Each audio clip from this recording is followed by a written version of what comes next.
আপনারা জানেন যে আমরা যুব কল্যাণ দপ্তর থেকে আমাদের একটি West Bengal mountaineering and adventure sports foundation আছে, যেখান থেকে আমরা অ্যাডভেঞ্চার স্পোর্টসকে প্রমোট করি। এবং সেই স্পোর্টসকে প্রমোট করতে গিয়ে আমরা দেখেছি যে পর্বতারোহণ সম্প্রতি বেশ কিছু দুর্ঘটনা এবং অন্যান্য সমস্যা দেখা দিয়েছে। তাই পশ্চিমবঙ্গ সরকার এখন থেকে এই পর্বতারোহণের জন্য কতগুলো নতুন নিয়ম নীতি চালু করেছে। নিয়ম নীতিগুলো হচ্ছে এরকম: ইচ্ছুক অভিযাত্রীদের বয়স অনূর্ধ্ব 50 বছর হতে হবে। মাউন্ট এভারেস্ট, যার উচ্চতা হচ্ছে ৮৮৪৮ মিটার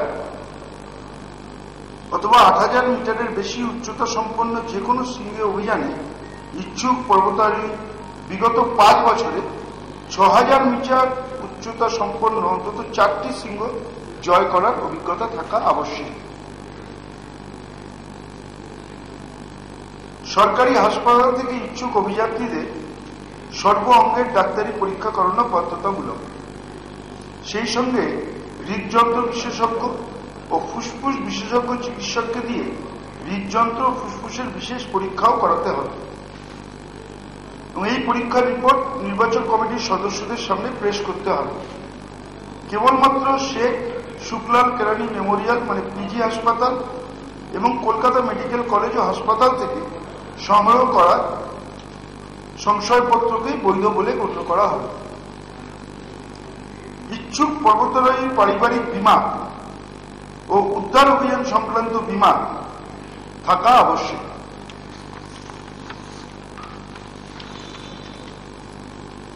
পশ্চিমবঙ্গ সরকার WBMAS থেকে আর্থিক সহায়তা প্রাপ্ত অভিযাত্রীদের নামের তালিকা নেপাল সরকারকে দিয়ে দেবে।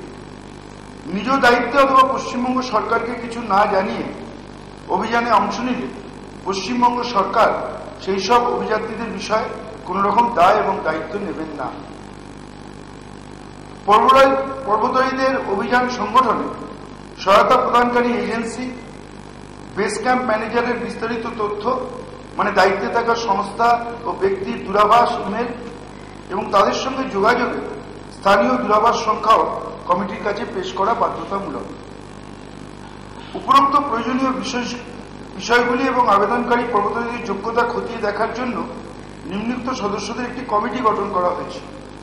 কমিটিতে আছেন যুব কল্যাণ দপ্তরের প্রধান সচিব, 4 জন এভারেস্ট জয়ী পর্বতারোহী, শ্রী বসন্ত সিংহ রায়, শ্রী দেবাশিস বিশ্বাস, শ্রী উজ্জ্বল রায় ও শ্রী দীপঙ্কর ঘোষ। যুব কল্যাণ অধিকর্তা, পর্বতারোহণ বিষয়ে দায়িত্বপ্রাপ্ত যুব কল্যাণ দপ্তরের আধিকারিক, একজন হৃদযন্ত্র বিশেষজ্ঞ চিকিৎসক এবং একজন সাধারণ চিকিৎসক। এর আগে পশ্চিমবঙ্গে মোট 4 জন মমতা বন্দ্যোপাধ্যায়ের নেতৃত্বে মামাটি মানুষের সরকার হওয়ার আগে মাত্র 4 জন মাউন্ট এভারেস্ট জয় করেছিল।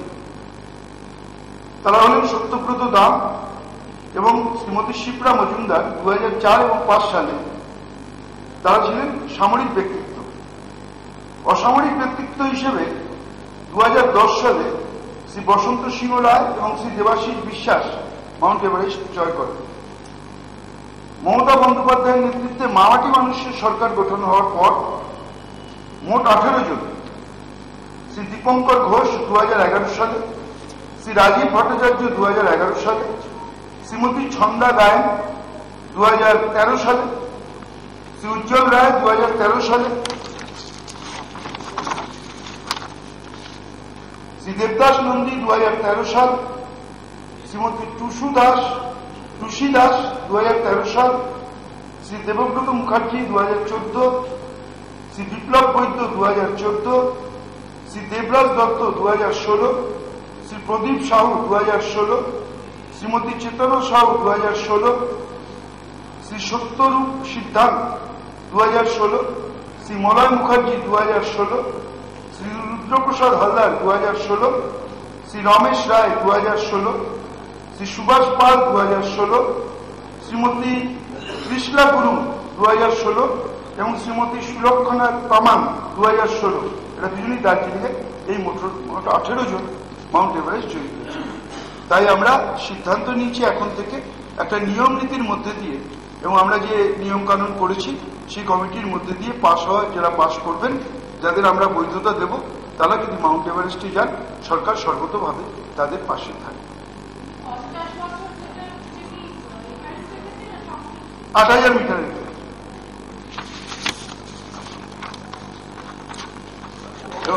এবং এই কাগজও আমরা আপনাদের দিয়ে দেবো প্রেস নোট।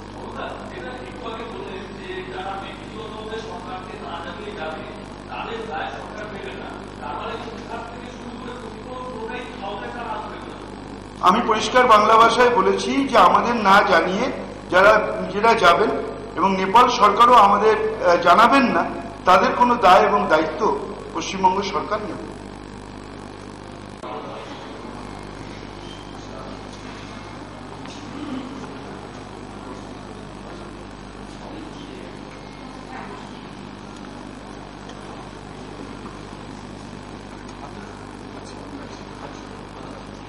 শেষ বসন্ত? হ্যাঁ, শেষ। বিষয় আসেন যে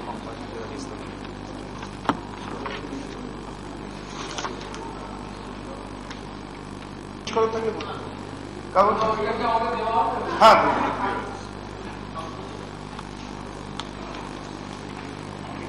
আমরা উদ্ধার করে বাঁচিয়ে এনেছি বসন্ত।